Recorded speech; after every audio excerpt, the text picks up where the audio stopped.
Myself, Dr. Deepti Maheshwari, Rabindranath Tagore University, as a Dean, Faculty of Commerce, I am here.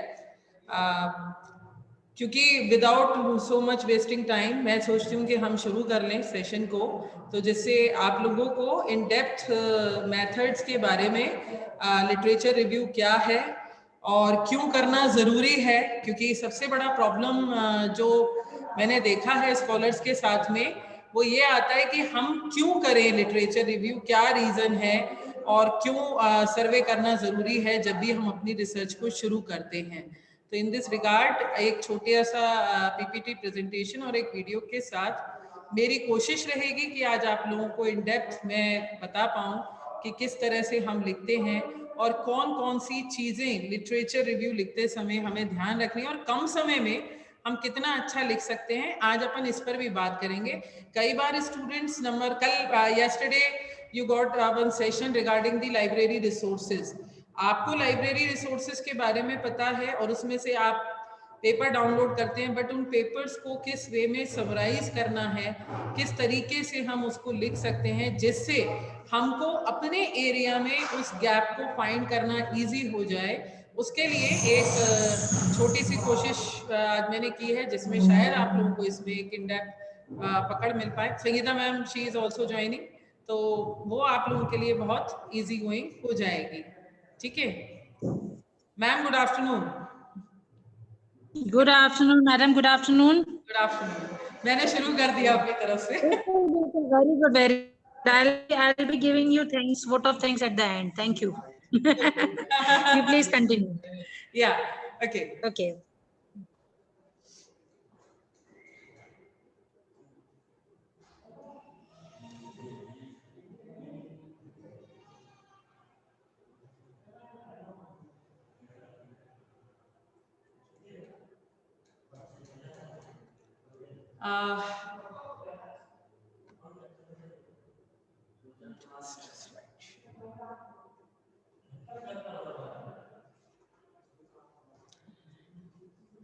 सबसे पहले दो चीज़ें, जैसा मैंने आपको बोला, I am a dean faculty of commerce Rabindranath Tagore university, as well as I am a chief editor of one national journal शोधायतन.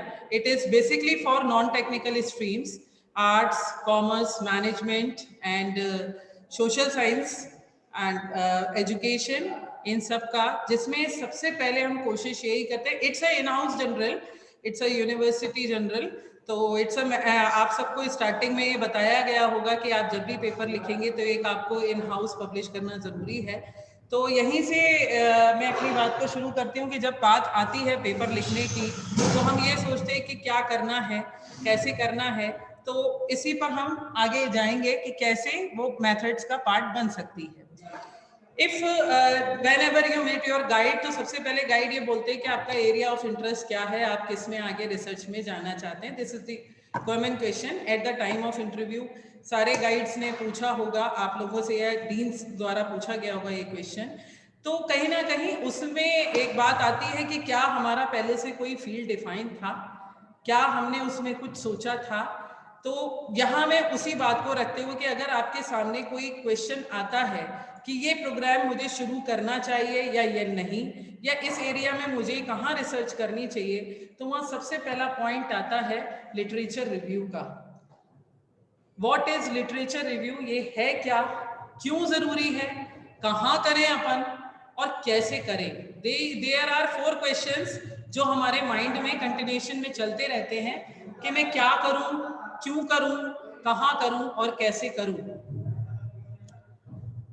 Actually, एक literature review is just like a summary description analysis of the existing research papers you have explored while research topic या particular area जो भी आप चाहते हैं। जब आप उसमें सर्च करते हैं तो आपको कुछ पुराने पेपर्स रिजल्ट के तौर पर मिलते हैं, क्योंकि ये एक अच्छी बात है कि उस एरिया में कहीं ना कहीं स्टडी हो चुकी होती है जो आप एज अ रेफरेंस लेकर अपनी स्टडी को उसमें आगे आप कंटिन्यू कर सकते हैं। Literature review is the one another thing कि वो किसी भी रिसर्च पेपर या आर्टिकल का एक रिव्यू इवैल्यूएशन है कि आप किस तरह से उस आर्टिकल को किस नजरिए से देखते हैं, क्योंकि यहाँ बात आती है हर एक का अपना अपना नजरिया है उस चीज को देखने का, तो आप उस रिव्यू को किस तरह से इवेल्युएट कर रहे हो ये सबसे ज्यादा इंपॉर्टेंट होता है, क्योंकि कहीं ना कहीं हमें अपना टाइटल उसी गैप में से मिलता है। पब्लिश्ड फाइंडिंग रिसर्च पेपर्स जो आप गूगल के थ्रू, IEEE के थ्रू या अदर्स के थ्रू जब आप सर्च करते हैं तो आपको मिलता है, दैट इज कॉल्ड लिटरेचर। और उस लिटरेचर को जब आप पढ़ते हैं, उसको एग्जामिन करते हैं, उसको आप रिव्यू करते हैं, दैट इज कॉल्ड रिव्यू। तो ये दोनों वर्ड मिलके बन जाते हैं फिर literature review. To give a better understanding of the research, अब क्यों जरूरी है, मैं अब इस पर बात कर रही हूँ। Purpose of the literature review, सबसे पहली चीज, मुझे अपने एरिया में, अपनी जिस एरिया में मैं स्टडी करना चाहती हूँ या जिस क्वेश्चन का मैं रिप्लाई ढूंढना चाह रही हूँ उसके बारे में मुझे आसानी हो जाती है कि अगर मैं उसमें बेटर अंडरस्टैंडिंग चाहती हूँ तो पुराना जो काम हो चुका है हम उस पर फोकस कर पाए। दूसरा, मेथोडोलॉजी किस तरह की लिखी गई है, क्या ऑब्जेक्टिव उसमें फ्रेम किए गए हैं, उस पर किस तरह का मेथड अप्लाई किया गया है, ये एक थ्योरेटिकल फ्रेमवर्क हम बना पाते हैं और उससे कनेक्ट कर पाते हैं। तीसरा नंबर जो सबसे ज्यादा इंपॉर्टेंट है, to establish the relationship between the previous study and the same one जो हम इन फ्यूचर में करना चाहते हैं। अपनी स्टडी का अब मैं क्या उसमें और कर सकती हूँ, इसका रिलेशनशिप पास्ट से आपको बहुत अच्छे से मिल सकता है, तो ये स्टडी को कनेक्ट करने में हेल्प करता है। ओन लेवल पर आपका अपना टॉपिक क्या होगा, आपके रिसर्च पेपर का या आपकी थीसिस का क्या हो सकता है, उसे डेवलप करने में हेल्प करता है। Next, show how your research work fits in from earlier publication, पुराने पब्लिकेशन से अब इन फ्यूचर वो रिसर्च आपकी किस तरह से फिट होगी, इसमें बहुत हेल्प करता है। नाउ अब बात आती है कि मैं कहां से इंफॉर्मेशन कलेक्ट करूं। There are two sources of information, first is primary source and secondary and other one is secondary source. Primary source, it is usually a concept और report which is research by the original researchers, जो original researcher हैं यानी जिन्होंने उस theory को develop किया है या उस कंसेप्ट को डेवलप किया है, वो हमारा मेन प्राइमरी सोर्स होता है। पब्लिश डेटा, जैसे आरबीआई का अपना रिपोर्ट जो वो पब्लिश करती है, अगर मान लीजिए आप फाइनेंस में कर रहे हैं तो ज्यादातर हम लेते हैं,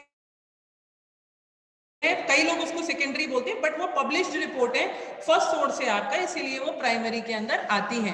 कोई भी ऑफिशियल रिपोर्ट्स, कोई भी इंटरव्यू, वो आपका पब्लिक सोर्स में आएगा।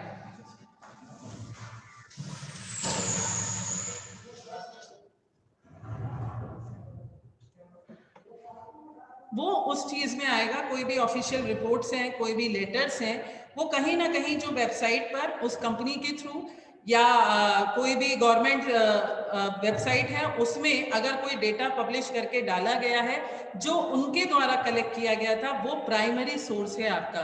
लोग उसे बोलते हैं सेकेंडरी में, but it's a primary source क्योंकि वो पब्लिश वहां के द्वारा किया और उसको आप एक्सेस कर रहे हैं। Next number, secondary source, this source provide non original, मतलब second hand data information. Already उस पर किसी ने काम किया, आपने उस बंदे के रिसर्च पेपर को कंसीडर किया, उसके सोर्सेस को आपने यूज किया, वो सेकेंडरी सोर्स कहलाएगा।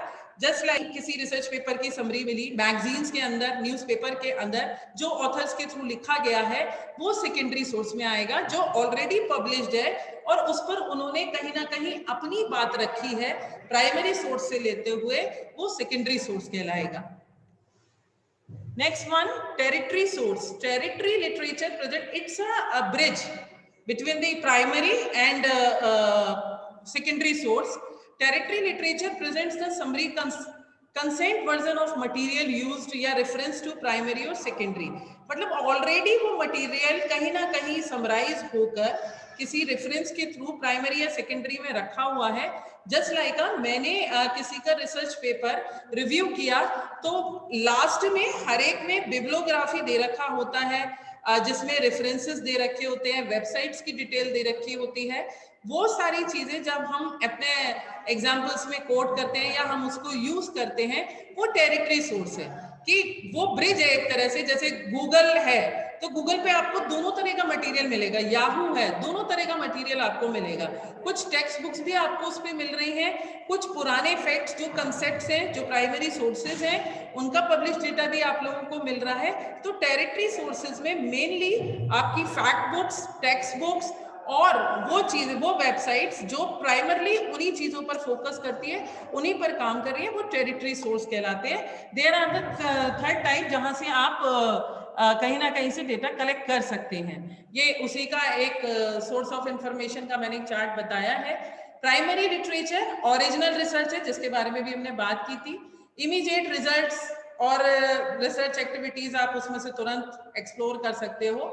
ओरिजिनल रिसर्च पब्लिकेशन, कई लोग जो अपने ओरिजिनल आर्टिकल्स लिखते हैं, डेजर्टेशंस जिन्होंने लिख दिया है, इन्फ्लुएंट पे जाकर बच्चे कई बार पुरानी डिजर्टेशंस लेते हैं, या मान लीजिए पुराने जो स्कॉलर्स के थ्रू वो लिया जाता है पुराना मटेरियल, तो वो सारा प्राइमरी है क्योंकि वो उस बंदे के द्वारा लिखा जा चुका है। सेकेंडरी लिटरेचर जो ऑलरेडी आपने आर्टिकल में किसी और का रेफरेंस देके किया था, वो सेकेंडरी। और टेरिटरी मैंने भी आपको बोला कि जो दोनों का ब्रिज है।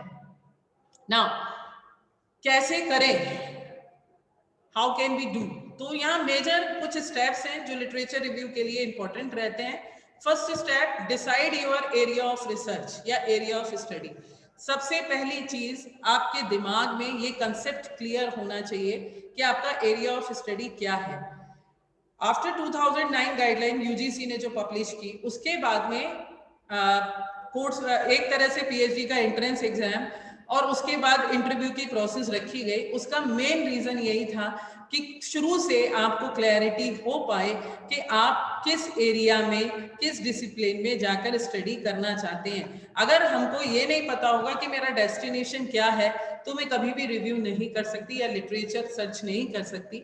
Now the second one, search for the literature. अब अगर मेरा एरिया ऑफ स्टडी मान लीजिए कि अकाउंटिंग है और मुझे उसमें आगे जाना है, तो उसमें मुझे क्या करना है? तो सबसे पहले मुझे ये देखना पड़ेगा कि जो पुराने अकाउंट्स चल रहे हैं या पुरानी फाइनेंस की जो टेक्निक्स चल रही हैं, वो या पुराने लोगों ने जो उस पर काम किया हुआ है, वो किस तरह का है। उसके लिए जरूरी है सर्च फॉर द लिटरेचर। जब आप लिटरेचर सर्च करेंगे तो आपको बहुत सारा पब्लिश्ड फाइंडिंग्स मिलेगा, जिसके थ्रू आप कहीं जो पब्लिश्ड फाइंडिंग्स हैं, जिसके थ्रू आप सर्च करके अपनी स्टडी को और आगे डेप्थ में ले जा सकते हैं। नेक्स्ट आता है स्टेप में, find relevant exert in your article. जो भी आर्टिकल या रिसर्च पेपर आपने लिया है, उसमें से ये निकालना कि मेरे मतलब का पॉइंट कौन सा है, क्योंकि कई बार रिसर्च पेपर 20 पेजेस के, 25 पेजेस के होते हैं, जिनको पढ़ना और जिसमें से अपना मटेरियल निकालना थोड़ा सा टिपिकल होता है।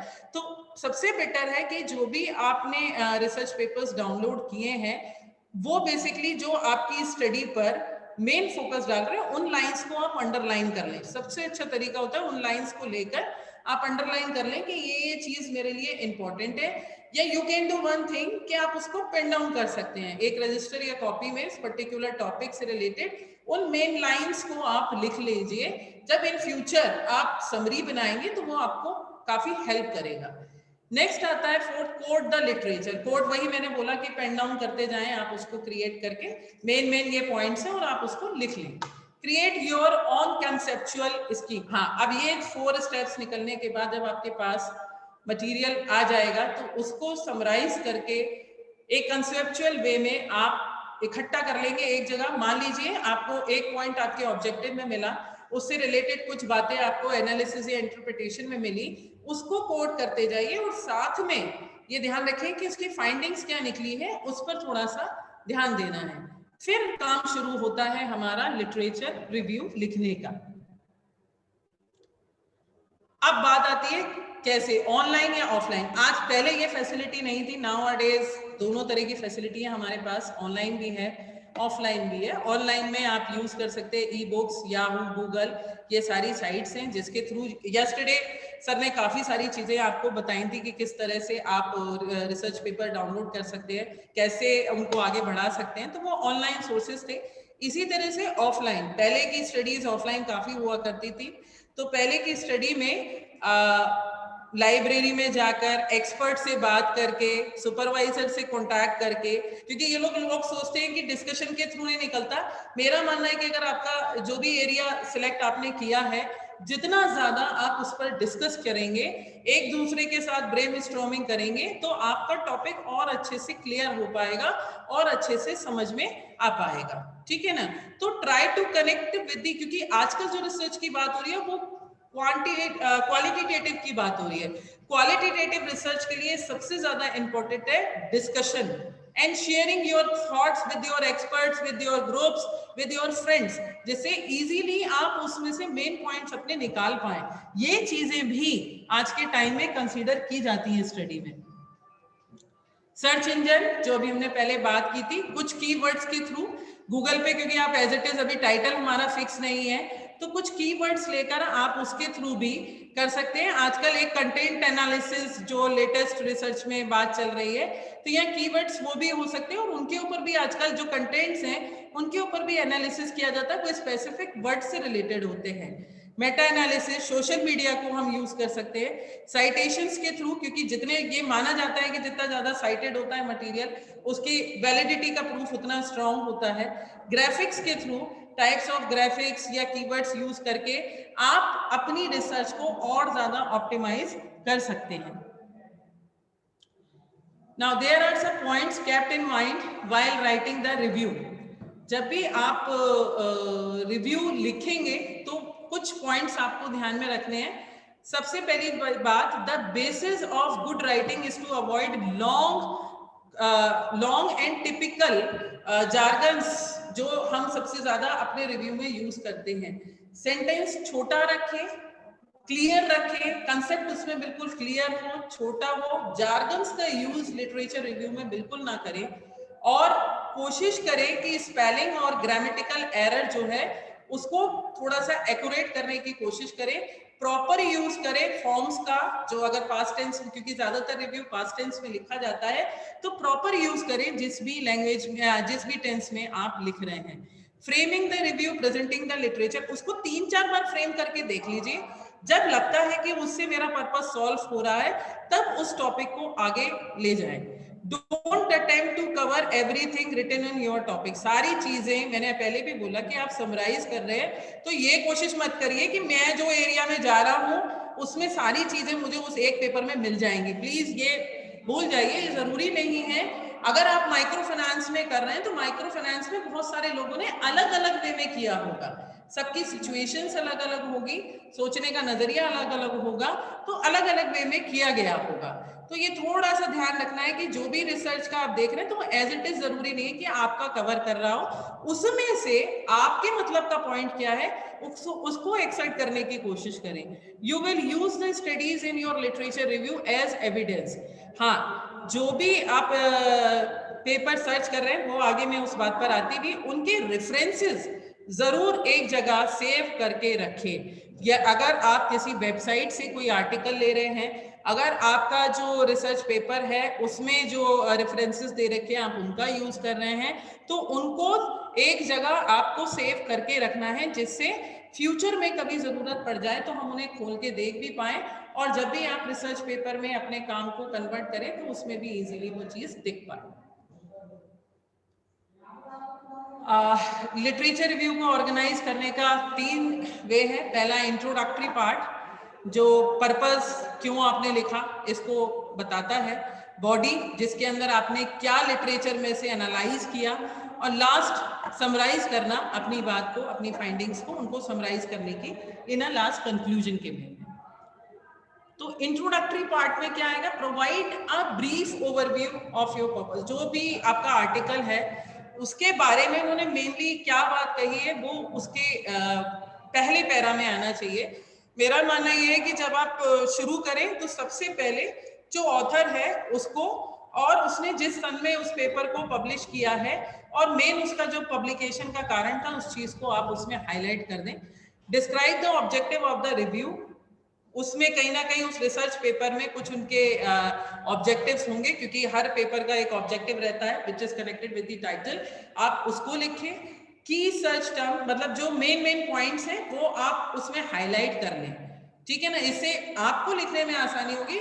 कोशिश करें कि उन्होंने मेनली क्योंकि हर रिसर्च पेपर में कीवर्ड्स भी होते हैं, उन टर्म्स का यूज आपको जो आपका इंट्रोडक्टरी पैरा है उसमें ज्यादा से ज्यादा करना है। Some comments on what was you focus on literature should be offered, जो भी वो बात कह रहा है वो कमेंट उस पर होना चाहिए। यानी जब हम उस रिव्यू को पढ़े ना तो ऐसा लगे कि कहीं ना कहीं कि इस तरह से फील हो कि जो इंसाइट है वो मुझे शुरुआत में मिल जाए। जैसे हम किसी बुक को पढ़ते हैं, उसको इंटरेस्टिंग बनाने की कोशिश करने के लिए हमारा ये होता है कि उसका इंट्रोडक्शन बहुत स्ट्रांग होना चाहिए। तो इंट्रोडक्टरी पैरा अगर अच्छा होगा तो आगे पढ़ने में मजा आएगा, आपको खुद को भी आएगा और जो रीडर्स हैं उनको भी क्लैरिटी मिलेगी और वो भी उससे कनेक्ट हो पाएंगे। तो this give the reader some insights into the breadth and depth of the literature source, तो बहुत अच्छे से कनेक्टिविटी बैठ पाती है। बॉडी कॉपी में हम मेनली ये, क्योंकि हमने ऑब्जेक्टिव की बात जैसे कही ऊपर, तो उस बंदे ने उस ऑब्जेक्टिव पर क्या एनालिसिस किया है, उस पर क्या डिस्कशन निकला है, और उसको एक पैरा में कोशिश करें एक जगह समराइज करने की। अब यहाँ एक चीज पर ध्यान रखिएगा, या तो रिसर्चर वर्ड या उस व्यक्ति का नाम आपको रिपीट करना एक दो बार फॉर द साइटेशन, ये बहुत प्लस पॉइंट होता है। अगर रिव्यू के अंदर आप उस रिसर्चर को बार बार हाईलाइट कर रहे हैं नेम से या रिसर्चर के थ्रू, तो ये उसके साइटेशंस के इंडेक्स को बढ़ाता भी है। तो थोड़ा सा इस पर ध्यान रखना है कि जब आप लिखें तो उसने क्या एनालाइज किया, उसका क्या फाइंडिंग्स निकल रहा है, ये पॉइंट आपको उसकी बॉडी कॉपी में निकलना है, which is connected with the objective, जो एडजेक्टिव से कहीं ना उसके ऑब्जेक्टिव से कहीं ना कहीं कनेक्ट हो रहा होगा।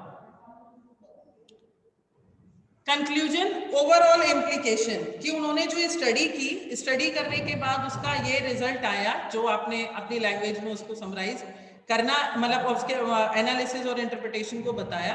लास्ट में ये कोशिश करनी है कि उस स्टडी में क्या नहीं था, हमें उसे भी पकड़ना है। तो कुछ सजेशंस की इसमें आगे इस तरह से हम जा सकते हैं, उसके अच्छे पॉइंट को भी उसमें हाईलाइट करना है और उसमें जो गैप है उसको भी एड्रेस करने की कोशिश करनी है, जिससे आसानी से आपका एक पैरा में पहले में इंट्रोडक्शन जिसमें उस व्यक्ति का पर्पस क्या था, और सेकंड नंबर पे उसने क्या एनालाइज किया, नाउ द कंक्लूजन पार्ट में ओवरऑल कैसी स्टडी थी और उसकी क्या गैप्स रह गए जो इन फ्यूचर एड्रेस किए जा सकते हैं या उसमें कुछ और सजेशंस ऐड किए जा सकते हैं। ये पार्ट आपका कंक्लूजन का है। This is the tabulation form. ये हो सकता है कि इससे पहले संगीता मैम ने आप लोगों के साथ में शेयर की हो। This is the tabulation form जिसके थ्रू हम अपनी सारी बात को क्लियर कर सकते हैं। टेबुलेशन फॉर्म में सबसे नंबर 1 पर ऑथर का नाम, उसका ईयर, जस्ट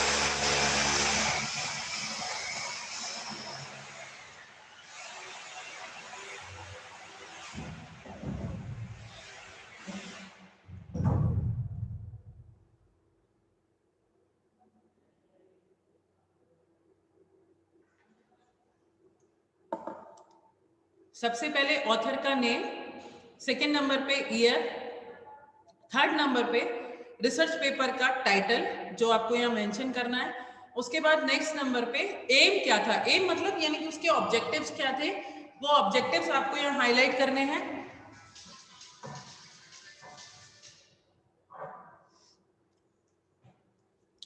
मेथड उन्होंने क्या यूज किया था, मतलब डेटा एनालिसिस का क्या मेथड था, प्राइमरी है, सेकेंडरी है, या कोई क्वेश्चनियर उन्होंने डेवलप किया था, उसका डिटेल डाल सकते हैं। अगर मान लीजिए प्राइमरी डेटा है तो सैंपल साइज क्या था, सेकेंडरी डेटा है तो कितने टेन्योर के लिए उन्होंने सैंपल साइज लिया है वो। नेक्स्ट इसमें कंक्लूजन, कंक्लूजन से पहले आप फाइंडिंग और एनालिसिस भी इसमें डाल सकते हैं। फाइंडिंग्स मतलब क्या उन्होंने फाइंड किया और उसको किस तरह से इंटरप्रेट किया, वो चीज आप इसमें डाल सकते हैं।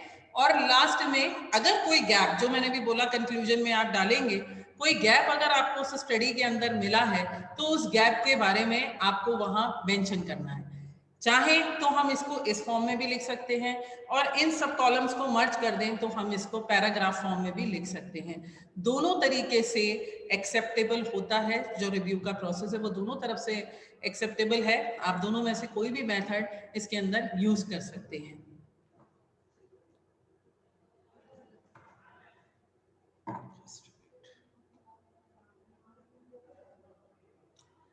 हाँ, अब मैं लास्ट में जो सबसे इम्पोर्टेंट पार्ट होता है एक रिसर्च पेपर के लिए या अपनी थीसिस को पूरा करने के लिए, वो मेन पार्ट है रेफरेंसिंग।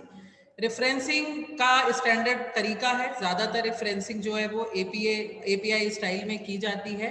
और क्योंकि आप किसी और का रिसर्च पेपर को आप रीड कर रहे हैं, उसको आप समराइज कर रहे हैं, तो इट इज़ द मैंडेटरी कि आप उसकी रेफरेंसिंग प्रॉपर वे में करें। कई लोग बोलते हैं रेफरेंस और साइटेशन क्या एक ही चीज है? नहीं, दोनों चीजें अलग अलग है। References, this is a list of the source you have cited. जो भी आपने साइट किया है उसका ये केवल एक सोर्स है। ये लास्ट में आपके पेपर के लास्ट में बिल्कुल आता है। Every source need a reference, तो वो रेफरेंस आपको प्रॉपर वे में करना है। इसकी क्लास आपकी नेक्स्ट उसमें जरूर होगी, जब भी एंडिंग होगा तो उसमें रेफरेंसिंग की बात की जाएगी।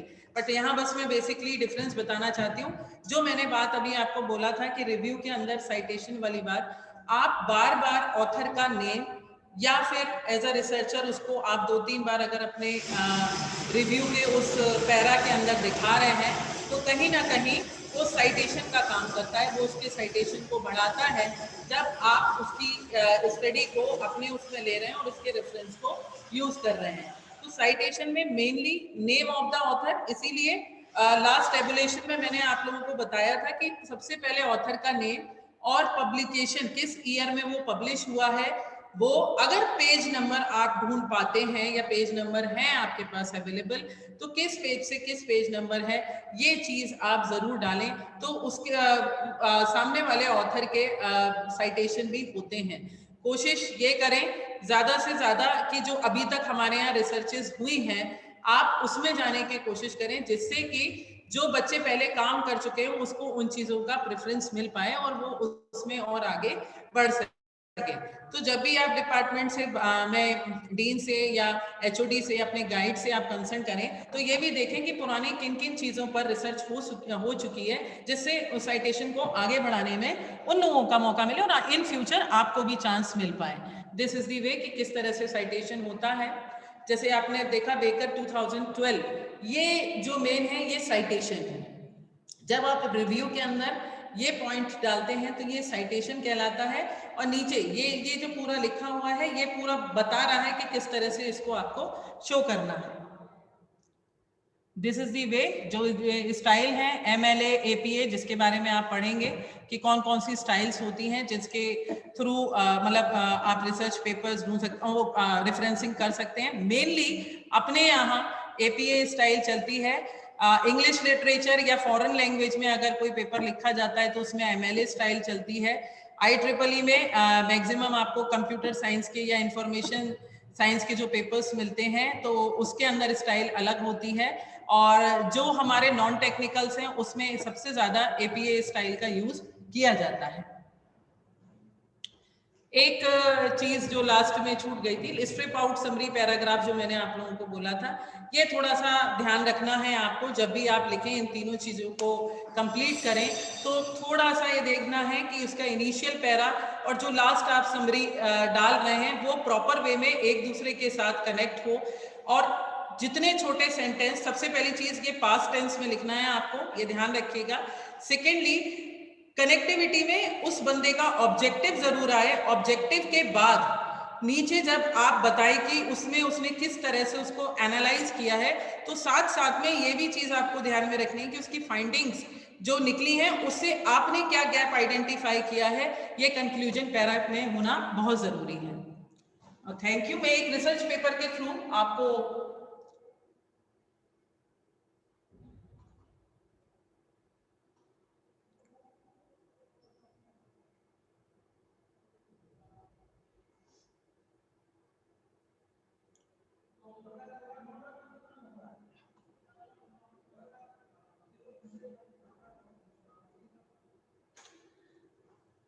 This is the one research paper which is published in the Shudhaitan.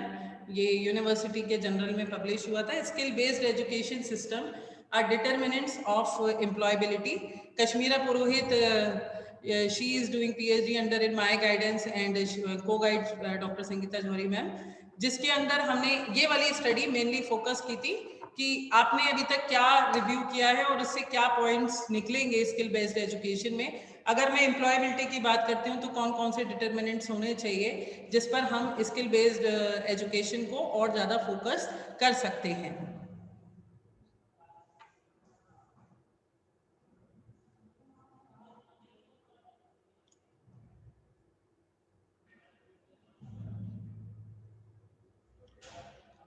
Just ये तो इंट्रोडक्शन, मैं मेन रिव्यू पे आना चाहती हूँ.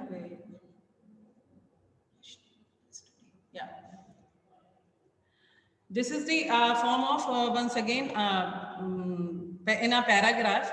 The research conducted to explore the importance of employability skill of engineering graduates through employers. Mainly हमारा इसमें ये था कि इंजीनियरिंग के बच्चे या अदर जो हैं, अगर उनको स्किल बेस्ड एजुकेशन मिल रही है तो उस पर क्या इंजीनियरिंग के बच्चों को बाहर कहीं कोई जॉब मिली है. मलेशिया का एक पेपर था जो हमने साइटेड किया था 2018 का. तो आप इसमें देख रहे होंगे ना, लास्ट मोहम्मद यूसुफ का नाम हमने दिया है, तो ये साइटेशन है इसमें. और इसी के पैरा को अगर नेक्स्ट नीचे वाले में देखेंगे तो study conducted by Paulrajan in 2011 on employability. जैसा मैंने आपको बोला था कि इनिशियल लेवल पर बंदे का नाम, उसका ईयर और उसका टाइटल आप मेंशन कर दें तो उससे क्या होगा, एम्ड मतलब आपका जो मैंने टेबुलेशन फॉर्म आपको दिखाया था, ये उसी को हमने पूरा एक पैरा के अंदर डाला. Aimed to understand the prerequisites for the job with regard to skill sets and discover the method of developing employment skills in the retailing industry. उनका एम ये था कि हम ये देखना चाह रहे थे कि चेन्नई का जो मतलब इंडिया में जो मेनली बात हो रही है स्किल सेट्स की, क्या वो वाकई में एम्प्लॉयमेंट को या स्किल को कहीं ना कहीं आगे बढ़ा रहा है इंडस्ट्री में, रिटेल इंडस्ट्री के अंदर. तो द स्टडी आउटलाइंस मतलब एनालाइज किया हमने इस चीज को. The underlying skill set required in getting and sustaining employability in the organising grocery और वेजिटेबल रिटेल इंडस्ट्री में वो वाकई में रिक्वायर्ड है.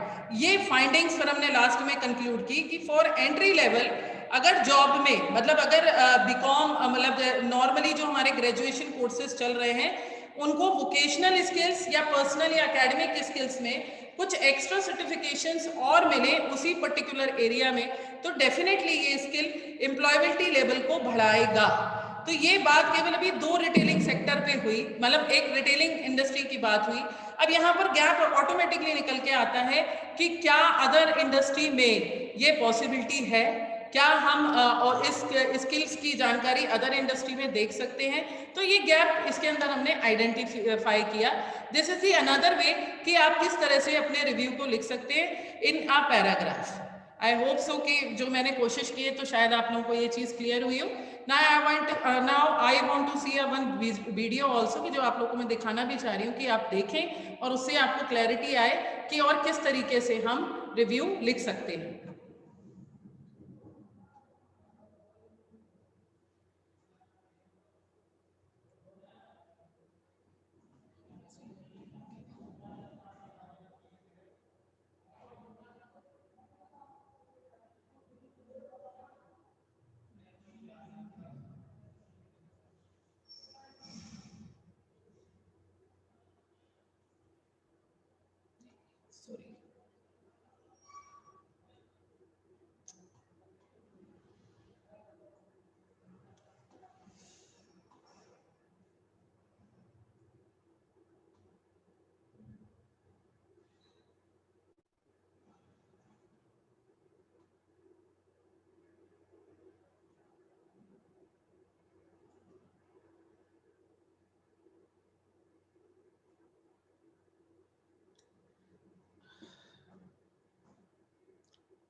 This is a one popular video which is written by the famous professor David. तो आप एक बार इसको और देखेंगे तो within 30 minutes he is trying to write कि कैसे हम लिटरेचर रिव्यू को लिख सकते हैं. But I also think that if you've already done good research, you've read all of the sources that you get to on this topic, you have extracted information from them, in other words, summarized the sources, written them up, and your summaries are and those source citations are now in a nice alphabetical list. If you've done that, what's called annotated bibliography, and you're ready to start on this literature review, I guarantee you that if you follow these steps I'm about to give you, you can write a rough draft of this literature review in 30 minutes or less. But first, a couple of questions. Question number one, what the heck is a literature review? Second question, why should I care what I'm going to do? You know, it seems like we've got these stodgy professors who kind of revel in the fact that they like to give academics and assignments, but really have no validity in your world. And the literature review seems to be one of those examples. But you know what? That's interesting for the truth. And let me show you. Let's say that you just graduated with the human resources management. Congratulations. And also congratulations on having landed your first job as an administrative manager at California System. At first,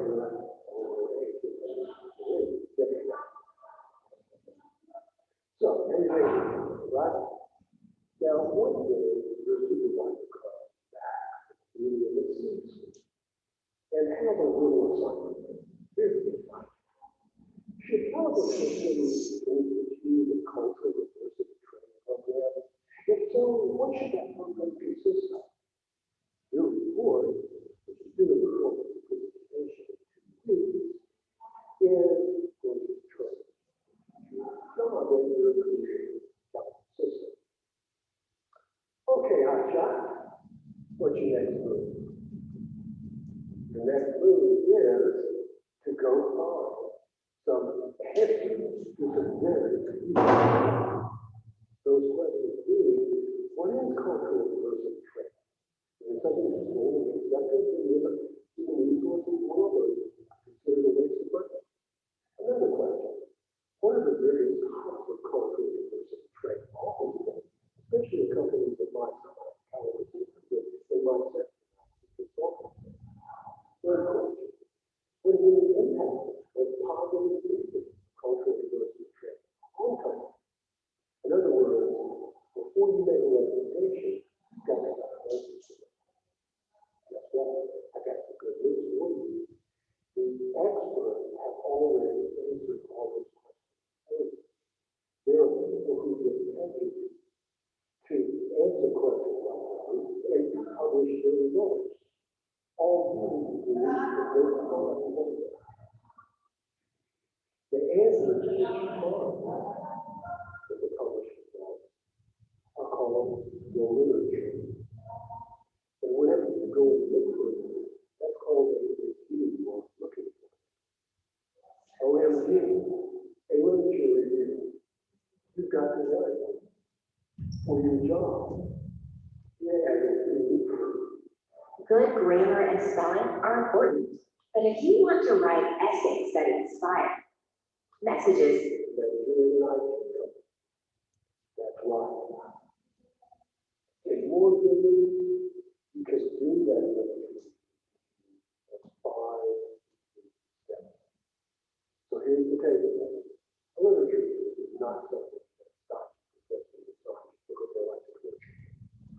Literature is whatever you want to call it, or a whole way to get background information before you line up.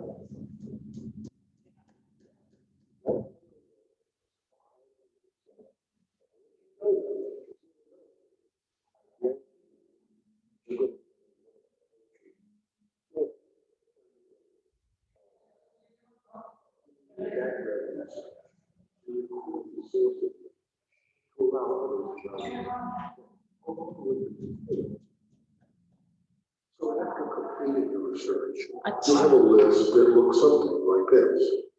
For the purposes of demonstration, we're showing only the first 3 parts of my much more risk.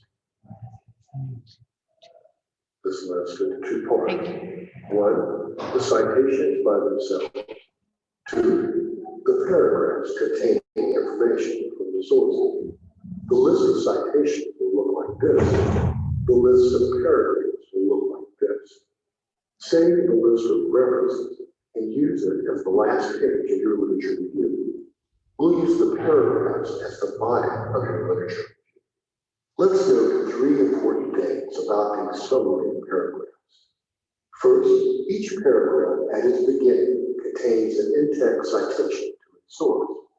Because we're using APA style, the in-text citation consists of the author's last name plus the year of publication and parentheses. The author's last name is outside of the parentheses because the name is being used as a noun instead. Second, note that the sentences in the paragraph find a way to refer back to the source so that the reader knows the information is from the source and not your own thoughts. Some examples are the author's present and the article. Then there's repetition of the author's name. In the second paragraph, for someone is repeated 4 times. Finally, notice that the year of publication only has to be repeated once per paragraph. Okay, congratulations on completing step 1. You've taken your basic research and produced 2 lists, a list of citations and a list of paragraphs. Now, your task in step 2 is to reorder the paragraphs. To do this, carefully reread them. As you do, find similarities and differences that will allow you to reorganize the paragraphs in a logical order based on the connection you find among them. During this step, keep in mind, there will be no one universally correct sequence. The best sequence is the one that you follow and apply effectively. For example, in our first paragraph, the annotation says the authors studied storytelling as a way to increase communication in a culturally diverse workplace. So, this source is presenting a strategy or a solution for a problem. Let's label it solution. Next is a 1996 article by Fine that calls cultural diversity in the U.S. workplace, quote, perhaps the most pressing challenge of our times. Obviously, we'll label this paragraph a description. What makes a really good movie or a really description of the problem? Next, Frisoli describes interviews with a West African man that were Hindu because the two men had different attitudes toward technology and communication. Frisoli underscores the need for flexibility and understanding, accepting how someone can be culturally different.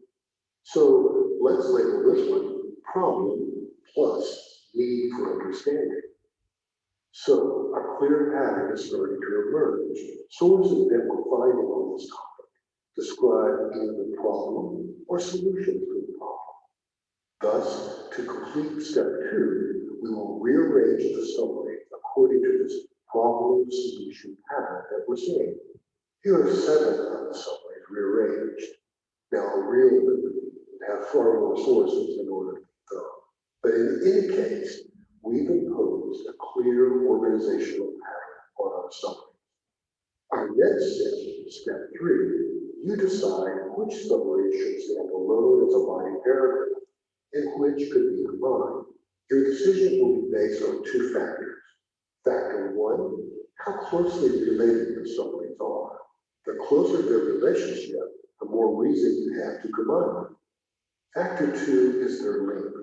Try to limit your body paragraphs to 10 to 14 lines. The Fine article can stand alone as a body paragraph because it offers an overview of the problem that dates back to the previous century.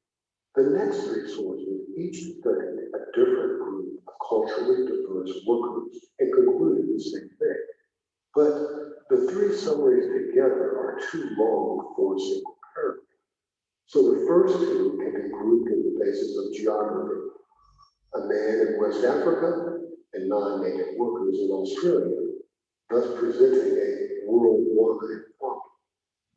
The screening and zoo study brings us back to the U.S. and is long enough and important enough to merit its own paragraph. All three studies, now combined into 2 paragraphs, are tied together by one theme. Mastery of language by itself is not enough. Preparedness to deal with cultural differences is also necessary. This need to be prepared provides a natural transition to the last 3 summaries that all discuss solution. So the body of this literature review will have 5 paragraphs. 1, the first body paragraph will set the stage by defining the problem. The second body paragraph will show that the problem is worldwide and requires preparing workers to deal with cultural differences in communication. The third body paragraph brings the problem home to the U.S. and reinforces the need for workers to be sensitive to cultural differences. The fourth body paragraph presents 2 minor solutions to the problem. And the fifth body paragraph presents an overarching solution, diversity training, that can apply to virtually any organization. The order and combination of the paragraphs are set. And now we're ready for step 4, which is all about turning the summary paragraphs into real paragraphs by adding topic sentences and transitions. Here's an example of a plain summary paragraph as we wrote it down after research. Now, here's the same paragraph with a topic sentence and transition added. Let's compare it. The topic sentence, cultural diversity has long been recognized as a potential problem in the workplace. It introduces the topic that will be discussed by 3 biggest challenges people face when it comes to writing content. What to write, how to write, source that comes next. But a transition phrase as far back as 1996, the final statement links the topic sentence and the source together with the concept of time. When there's more than one source in a paragraph, a new sentence or thought bridge must sometimes be added between them. For example, here are 2 summary paragraphs that we can combine. Ma'am little bit voice issue is coming कि बहुत सारे messages आ गए तो I think आप इसको brief कर दें, that will be more good I think because voice issue is there and you can share this later on in the WhatsApp group so they will have a look on that. In Yes. this mainly I want to see मतलब mainly जो मेरे को इसमें आपको कुछ points जो highlight करवाने थे कि if you want to read मतलब write या rewrite the any para तो उसको आप 5 parts में distribute करें. पहली चीज citation जो सबसे ऊपर था, मैंने बोला था कि बंदे का name और year वो उसके citations को कहीं ना कहीं बढ़ाता है, improve करता है.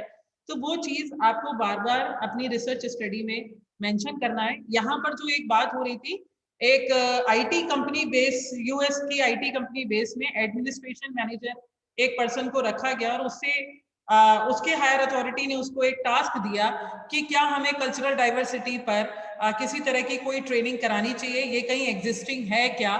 तो उस बंदे के दिमाग में तुरंत फिर यही क्वेश्चंस आए कि मैं क्या करूं, कैसे पता लगाऊं और कैसे करूं इसको और कहां से करूं. तो उसने लिटरली जो पुराने जो इस पर कल्चरल डाइवर्सिटी पर जो रिसर्चेस हुई थी उसको इसने हाईलाइट किया और बताया कि किस तरह से अलग अलग ऑथर्स द्वारा क्या क्या चीजें कही गई हैं और on the basis of that उन्होंने अपनी एक रिपोर्ट तैयार की. तो this is the another way कि जो रिपोर्ट है वो आपके रिसर्च पेपर में भी हो सकती है. वो रिपोर्ट कहीं ना कहीं आपके डिसर्टेशन के रूप में भी आ सकती है, आपके टॉपिक को अच्छे से हाईलाइट करने में हेल्प कर सकती है. ये इस वीडियो में बताया है, बकायदा ये बताया है कि साइटेशन क्या है और रेफरेंस क्या है, जो पूरा डिटेल कहाँ पब्लिश हुआ, किस पेज नंबर से किस पेज नंबर तक, टाइटल क्या है, ये पूरा डिटेल रेफरेंसिंग में और उस बंदे का नेम अगर आप अपनी स्टडी में यूज करते हैं तो उसके साइटेशन को इंक्रीज करने में वो हेल्प करता है. ये 2 बातें ध्यान रखनी है. आप चाहे इसे टेबुलेशन फॉर्म में लिख सकते हैं लिटरेचर रिव्यू को, चाहे तो आप इसको पैरा में लिख सकते हैं. तो उन्हीं टेबुलेशन फॉर्म को कंबाइन करके पैरा में लिखने में प्रॉब्लम नहीं आती है, उस पर आप बहुत अच्छे से उसको रीराइट भी कर सकते हैं। Now this thing all my side. अगर आप लोगों के कोई भी क्वेश्चन हो तो आप सब पूछ सकते हैं, प्लीज चैट बॉक्स में आप डाल सकते हैं।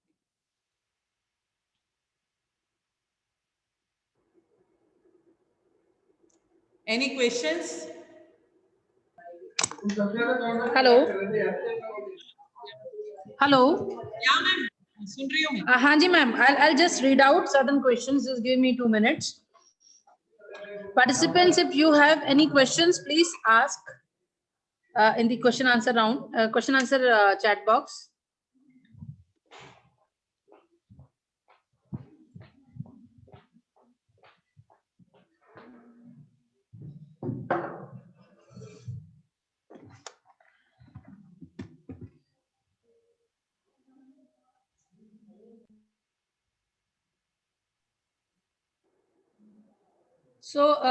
So far, I think Deepti ma'am, There is a no.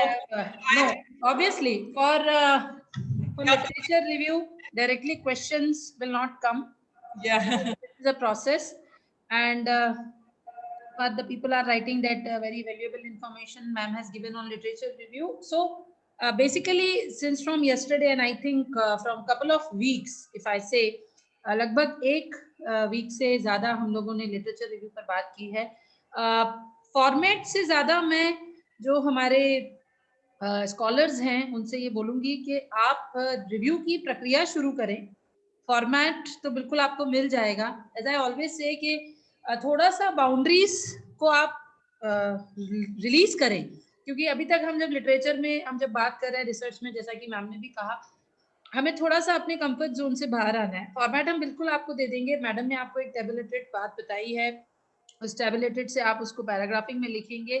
Her discipline के अकॉर्डिंग रिव्यू का राइटअप भी चेंज होता है, लेकिन जो नहीं चेंज होता वो होता है कि जो प्रोसेस है, जो प्रोसेस की बात आपसे मैडम ने की, जो प्रोसेस की बात क्लास में मैंने आपसे की, जो प्रोसेस की बात कल वर्मा सर ने की, लगभग सारी चीजें मिलाकर अगर हम एक जिस्ट निकालते हैं तो जिस्ट ये है कि you have to read a lot, and you have to read related to your area, your subject, and then your specific topic you are taking, you want to take for your research. And exactly जब आप project भी लिखते हैं, project proposals को भी बनाते हैं, तो भी आपको ये फोकस करना होता है कि आपका जो जस्टिफिकेशन है वो लिटरेचर रिव्यू से निकले। So very nicely doctor Deepti Maheshwari today explain to all of you. एक स्टूडेंट ने पूछा है मैडम फिर से कि साइटेशन का मतलब क्या है, तो सीएससी नहीं, एक्चुअली सताज जी, साइटेशन मतलब होता है, CSC is not that. Citation and reference ma'am ने आपको डिफरेंस बताया था। आई थिंक दीप्ति मैम उसको एक बार आप और रिपीट करिए। हाँ, एक्चुअली साइटेशन मीन्स कि आप रिव्यू में जितनी बार उस रिसर्चर का नेम हाईलाइट कर रहे हैं। इनिशियल लेवल पर आई टोल्ड 2 थिंग्स कि आप अगर चाहें पैरा में लिखें या फिर आप इसको टेबुलेशन फॉर्म में लिखें, बंदे का नेम और किस ईयर में वो डेटा पब्लिश हुआ है उसकी इंफॉर्मेशन जरूर डालें, जिससे साइटेशन इंप्रूव, साइटेशन मतलब जिस बंदे ने लिखा है उसके साइटेशंस इंप्रूव होंगे, और उसकी जो रेफरेंस है, मतलब कहाँ पर उसने पब्लिश किया है, कौन सी डेट पर किया है, कहाँ मतलब कौन से पेज नंबर से कौन से पेज नंबर तक है, ये डिटेल लास्ट में रेफरेंसेस में डालें। जितनी बार आप उसका नाम रिसर्चर के तौर पर या फिर उस बंदे का नाम आप हाईलाइट करेंगे, उतना ही ज्यादा उसके साइटेशन के इंडेक्स नंबर जो है वो इंप्रूव होंगे। साइट का मतलब आपने कहाँ से साइट किया है उस चीज को, उसी को हम साइटेशंस बोलते हैं। ओके, एक दीपक मिश्रा जी हैं, उन्होंने ये पूछा है कि अगर हमें शुरू में कोई लिटरेचर रिव्यू नहीं मिलता, if initially we do not found some literature during review related to a particular area, but later on we get it through some sources. Exactly. And can we consider the literature in our thesis directly? Yes, like it is a very simple thing to answer. Yes, because it depends on, आप शुरू में जब चीजें नहीं मिलेंगी आपको तो धीरे धीरे आप उसको सर्च कर सकते हैं। एंड एक जो है, मुझे उनका अटेंडी का नाम नहीं पता, बट उनका लिखना है that if I go through 10 to 12 research papers, but I'm confused that how I will choose which paper I have to consider. Any answer on this, ma'am? Ma'am, which question? For an example, I go through 10 to 12 research papers. One scholar is asking, or one attendee is asking, I don't know the name, but I'm confused that how will I choose which paper I have to consider? This is depend upon your area. अगर आप उसी topic से related research paper लिख रहे हैं तो definitely आप है ना उसी अपने रिसर्च पेपर को उसमें कंसीडर करें. उसे आपके साइटेशंस के साथ साथ जो आपका ऑथर है या किसी ने कंबाइंड में लिखा है, क्योंकि एक ने यहाँ क्वेश्चन डाला है कि मैम अगर 2 और 3 मोर होंगे, तो ये भी मैं आपको बता दूं जो फर्स्ट ऑथर होता है उसका साइटेशन का इंडेक्स ज्यादा होता है, सेकंड ऑथर का थोड़ा कम होता है, और लास्ट जो थर्ड नंबर पे को ऑथर होता है उसका थोड़ा कम होता है. इट्स डिपेंड अपॉन दी जो साइटेशन कंपनी है वो उसको किस तरह से ले रही है. जैसे 5% फॉर फर्स्ट ऑथर होता है तो सेकंड और थर्ड पर 3% और 2% का रह जाता है जिसमें उसको कंसीडर किया जाता है. तो जब भी आप कोई लिखे, अगर वो आप उसी, क्योंकि कोशिश यही करनी है आपको जिस एरिया में आप जा रहे हैं जिससे रिलेटेड आपने रिसर्च पेपर लिखे हैं उनको आप कोशिश करें अपने आगे वाले रिसर्च पेपर में कंसीडर करने के, जिससे उसके साइटेशंस कहीं ना कहीं इंप्रूव होंगे. ओके, जैसा कि मैम और मैं दोनों ही साथ में आंसर दे रहे हैं. आपने जब ये बोला है सुनील जी कि सिलेक्ट एरिया, डेफिनेटली मैंने हमेशा क्लास में भी ये डिस्कस किया और मैम भी इस बात से एग्री करेंगे कि हम रिसर्च में हम हमेशा कहते हैं कि we go like a funnel. तो आप पहले एरिया सिलेक्ट करते हैं. Like for an example, if you are selecting the area of material science और if you are selecting the area of financial inclusion, or maybe you are taking up an area of commerce in which you are talking about the demonetization. So that way, that is an area, but under that area what exactly topic you will be covering, उस topic तक पहुंचने के लिए आपको literature review करना होता है. तो surely जब तक आपको पता नहीं है कि आपको जाना कहाँ है, आप उसके लिए सर्चिंग शुरू कैसे करेंगे. So area is very important thing, and definitely जब आपका इंटरव्यू होता है तब भी आपसे ये पूछा जाता है, just like marketing. तो जब आप एक स्पेसिफिक एरिया, जब आप पर्सनल इंटरव्यू में आते हैं तो भी आपसे ये पूछा जाता है, चाहे वो इंजीनियरिंग बेल्ट हो या लॉ हो या कॉमर्स या मैनेजमेंट, कि आपका एरिया क्या है, in which area you want to work on. Nobody will ask you that what is the title of your work और what is the topic. So eventually you reach to topic. पता नहीं होगा तो तब तक आप रिव्यू कैसे करेंगे? If you don't know about your destination, मुझे अपना एरिया नहीं पता कि मुझे इसमें जाना है, तो मैं सर्च क्या, लिटरेचर क्या सर्च करूंगी? कुछ भी मैं सर्च नहीं कर सकती. तो सबसे पहले you have to clear your area. मैंने अभी बोला कि आफ्टर द 2009 की जो गाइडलाइंस हैं उसमें ये स्पेसिफिक चीज है कि एंट्रेंस के बाद में जैसे ही आप कोर्स वर्क में एंट्री लेते हैं तो वहां पर गाइड भी जब आपसे इंटरेक्ट करता है या डीन्स में इंटरेक्ट करता है तो उसका पहला क्वेश्चन ये होता है कि आपका एरिया ऑफ इंटरेस्ट या एरिया ऑफ स्टडी फील्ड क्या है जिसमें आप आगे उस पर काम कर सकें. तो सबसे पहले अपना एरिया क्लियर करना बहुत इंपॉर्टेंट है अगर आप आगे लिटरेचर रिव्यू में बढ़ना चाहते हैं. सॉरी मैम, वो बीच में मैंने इंटरप्ट किया उनका क्वेश्चन. नहीं, it's okay ma'am, no need to sorry. The researchers are always having an open as.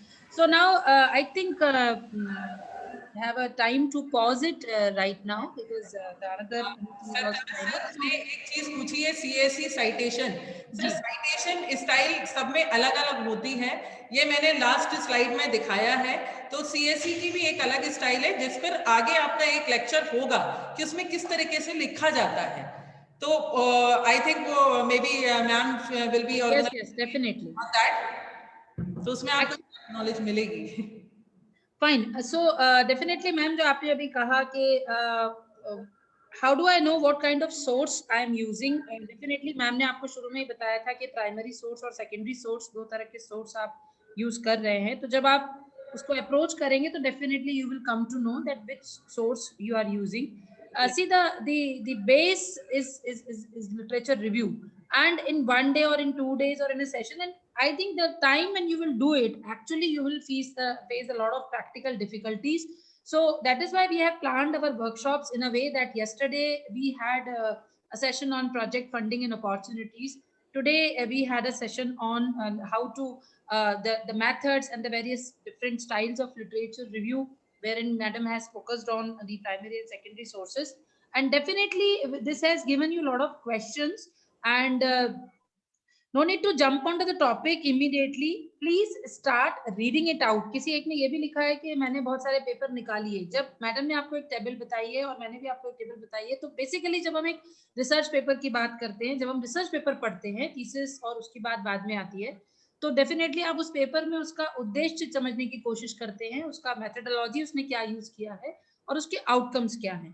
तो जो भी पेपर आपने महेंद्र जी डाउनलोड किए, आप पहले उन पेपर्स में से ये निकालिए और रिव्यू आपको लिखना है. That is what will save you the plagiarism. जैसा कि अभी एक मैडम ने लिखा, प्लेजरिज्म तब नहीं होगा जब आप खुद से उसको लिखेंगे. अगर आप एज इट इज किसी और का रिव्यू लिख के बोल देंगे कि ये आपने लिखा है, तो it is like writing a summary of a research paper or writing a summary of a thesis.